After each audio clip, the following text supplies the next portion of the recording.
don't particularly mind being lied to. In fact, the odd white lie here and there to push someone to get to where they need to be is needed.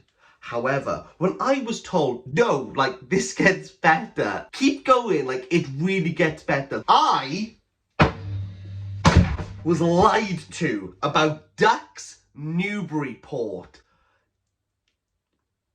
Why did everyone lie to me? You've clicked on this video, you know what Ducks Newburyport is. It's the 2019 novel by Lucy Ellmann that was shortlisted for the Booker, predominantly known that it's 1,000 pages long and it's one continual sentence. Yes, it is just blocks and blocks and blocks of text. Amongst the torrent of people who absolutely adore Ducks Newburyport, what they forget to mention is that though one part of the story is a continual sentence, there are multiple times where we do have sentences, many sentences, but people only want to talk about the one long sentence, as we have a narrator who is an Ohio housewife, and some things have happened to her that have made her what I would say is socially anxious, and everything that's going on outside bombards her inner thoughts. Now, some people say that this is a good representation of what it's like to be in someone's head.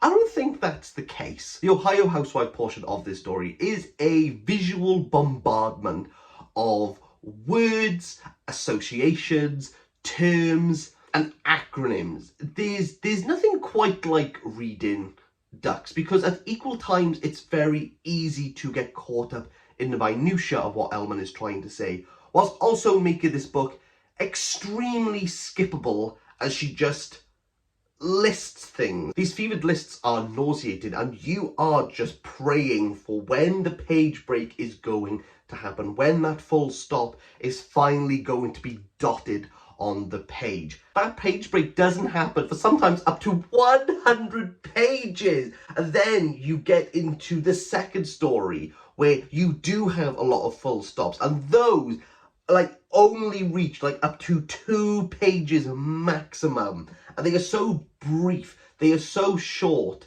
but I promise you now, they are way more interesting than anything this Ohio housewife has to think about. I can't emphasize enough that the ramblings going on within this Ohio woman's head is nonsensical. There is no rhyme, reason, or logic to any of this. It really is just a spooling. It's just a spooling, and sometimes Ellmann is just playing word association. You can open up any page of Ducks. I'm on 209 at the moment, and you're going to see this word association at play.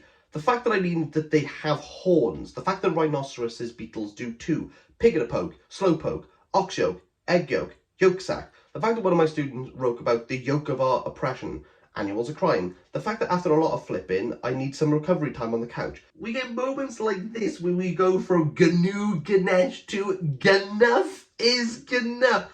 Get over it. The phrase that will make you want to Oedipus Rex yourself in the later parts of that play is the fact that. Those 3 words, akin to Vonnegut, so it goes, has the same sigh-inducing quality. However, like Vonnegut, it is said so many times. Ducks Newburyport is over 400,000 words. The fact that appears, according to Rick McDonnell's video, that apparently, if you check on Kindle, it'll show you this. The phrase "the fact that" is used over 16,000 times. This might all sound interesting to you, but trust me, and you can quote me as the originator of this proverb, it's all fun and games until stream of consciousness comes to play. It loses all impact. The fact that this is a 1,000-page book,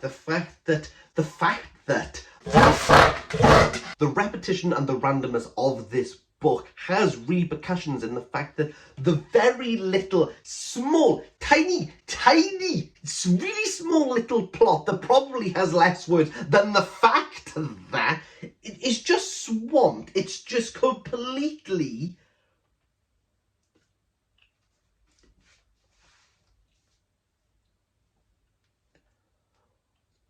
who enjoying reading this. The story of Ducks Newburyport doesn't even have time to breathe, as all these other topics are just clattered upon it in any way, shape or form, to the point where it just can't breathe and ends up drowning. And this really ties in to why it's called Ducks Newburyport. The narrator's mother, when she was a small child, was excited by some ducks in a pond and wanted to go and see them, but ended up drowning. The mum's sister had to bring her out. But this point in the story, and one which is very few in emotional impact, it's just ricocheted off that we're not even spending any time. We're not talking about the mum. We're not talking about the duck. We move straight on to Newburyport.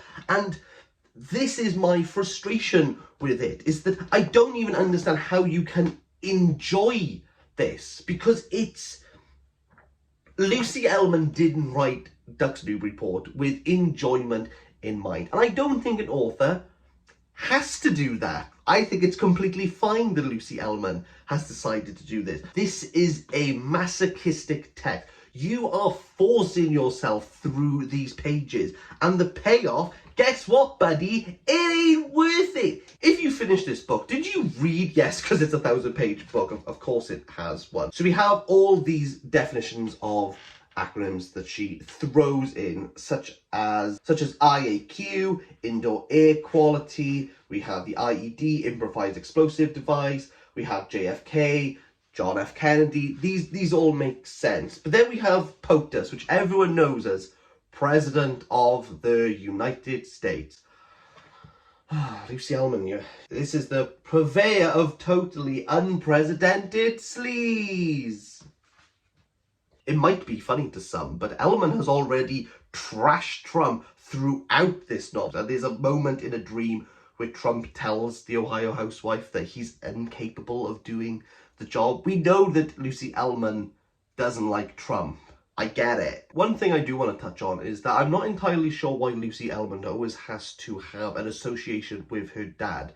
Her dad was a James Joyce biographer and has pretty much wrote the biography on James Joyce.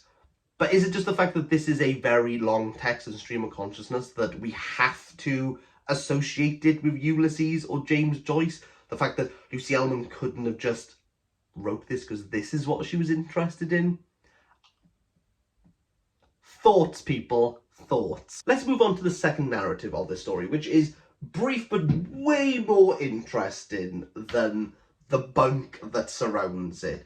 We're talking about a lioness who is looking after her cubs. Compared to the housewife, we don't have this frantic nature. The lioness is equally unfamiliar with her surroundings and has to deal with the detritus of humans. She still has to deal with the external world, but there is a calmness. There's the fact that the mountain lion knows exactly what it has to do. When you finish Ducks Newburyport and question why the hell did you even bother, there's a map of the route that the mountain lioness has taken, and we see her move in a spiral right down to the center. That there's this calm notion, the fact that the lioness knows what she has to do, and despite everything that is going on around her, despite the external stimuli, against the anxieties, she has to do what is best for her kids, which is paralleled to the housewife. All was well until Lucy Ellmann stuck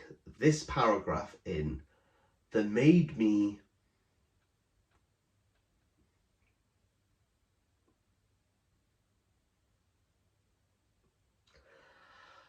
We get the point you're trying to make. I get it.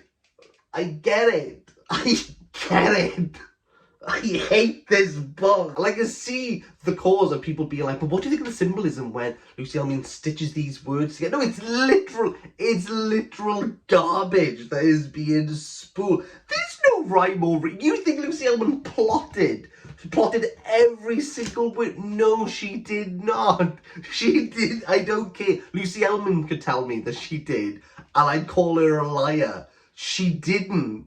There's no... It's just stuck together. If you do want to read Ducks Newburyport and you don't want to put yourself through 1,000 pages, just get to like the last 3 pages of each page break before you get into the liar, because that's pretty much where Lucy Ellmann just tells you what you need to know. That's like the pivotal. That's the emotional. So the rest of like the 80 pages, you didn't need. You don't need any of that. You just need the last few pages. I've spoken about this on my channel. The fact that I think some people conflate quantity, the fact that a book is big, with quality. Trust me, it's not true. I think people are trying to justify that they read 1,000 pages of absolute shit. Name a book where the most common thing is, oh, wait until the last 300 pages. This is 1,000 pages long. You're telling me what 700 pages is rubbish, but like this tiny bit, 30% of the book is great. Imagine reading a 100-page novella and someone telling you, yeah, but the last 3 pages, that's like, ignore the rest of it. You wouldn't even buy the book. You probably wouldn't even check it out from the library. You'd Wikipedia it. You'd go, oh, okay, that's what happened. That's what you would do. Don't think big books. Percentages work out the same, people. Percentages work out the same. Maths won't lie to you. Readers will. Don't care. I really don't understand why people love this book. I genuinely struggle to imagine what people found so captivating. Can someone tell me? Because I'll probably say that I don't believe you, but like, what did people like about this book? I've read BuzzFeed listicles that have had a bigger emotional impact in my life than Duck's Newburyport. And one I spent 2 minutes scrolling past, the other one took me 3 fucking weeks! There's only one way to end this, and that's with a little bit of a story. Bob from Bob the Booker, I met up with him in Cardiff. We were having a coffee, and he mentioned Duck's Newburyport, which he mentions all the damn time. He convinced me that I should read it, because I tried to read this in 2019, and I got 300 pages. I just put it down. I don't remember hating it. I remember being like, oh, okay, like, this is a bit long. But I was like, okay, like, I'm gonna go for it. And he said, last 300 pages, which is a common motif with many people. They say 300 pages. So I sent this voice note. On page 673, I've just done the most anxious listicle I've ever read. Mate, what am I meant to see? Something better be happening in the next 100 pages, or I'm going to, like, physically drown this book. I will find a very deep puddle, and with my bare hands, I will drown Duck's Newburyport. It's a threat I am not taking lightly. If I actually was to drown this book, people would whinge at me, even though it'd be very poetic to what happens to the narrator's mother at the end. I think there would be something very poetic about that. So I'm not going to do that. Normally I kick a book and people seem to think that I'm damaging it. So instead I have a delicious homemade cinnamon bun. I've spent 6 hours making these. And now I'm going to throw it at this stupid bloody book. Because this is a 1 out of 10. What?